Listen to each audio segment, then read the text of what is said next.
বন্ধুরা, আজ আমি ডিমের কারি রান্না করব। 9টা ডিম নিয়েছি, আলু নিয়েছি। ডিমটা ভাজার জন্য তেল দিয়ে দেবো কড়াইতে। ডিমটা একটু খুন্তি দিয়ে আমি কেটে কেটে নেব মশলাটা ঢোকার জন্য।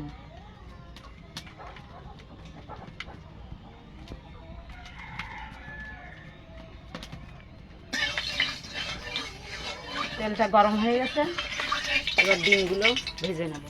লবণ হলুদ মাখিয়ে নিয়েছি, এটা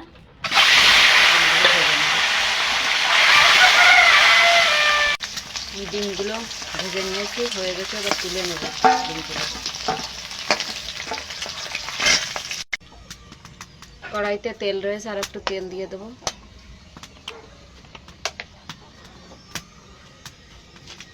দিয়ে দেবো কড়াই করতে গেছে তেলটা। এবার দিয়ে দেবো পেঁয়াজ বাটা,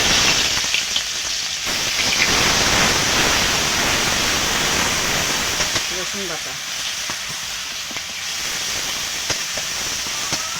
আদা বাটা,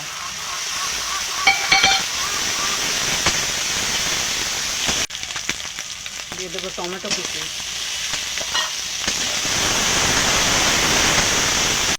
একটু পেঁয়াজ রসুন আদা টমেটো ভেজে নিয়েছি। এবার দিয়ে দেবো আলু।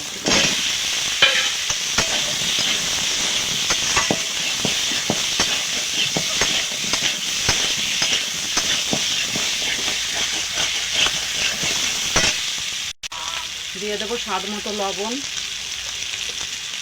হলুদ।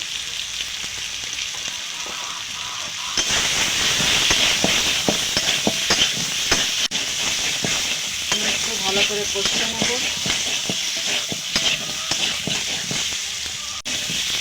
কষিয়ে নিয়েছি, এবার দিয়ে দেব জিরের গুঁড়ো, ধনিয়ার গুঁড়ো, লঙ্কার গুঁড়ো।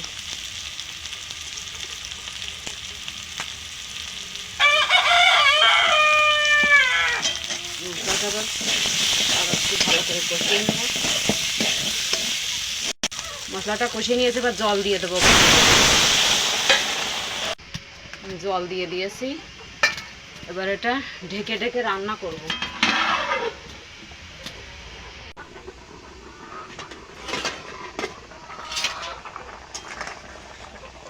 এবার ডিমগুলো দিয়ে দেবো।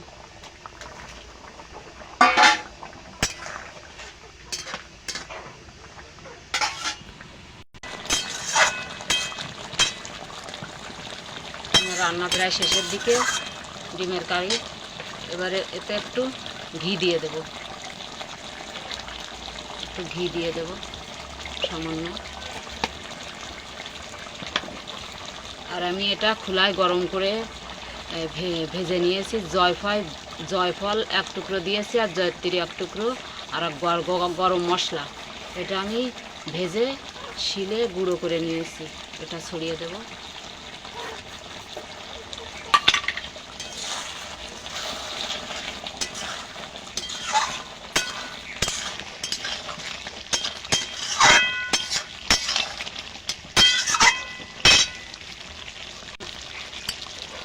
আমি মশলাটা দেওয়ার পর 1 মিনিট জাল করে নিয়েছি।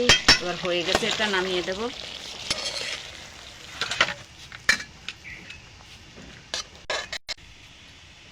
আমার ডিমের কারি রান্নার রেসিপি রেডি। রান্নাটা যদি ভালো লাগে লাইক কমেন্ট শেয়ার করবেন, আর আমার চ্যানেলটা অবশ্যই সাবস্ক্রাইব করবেন।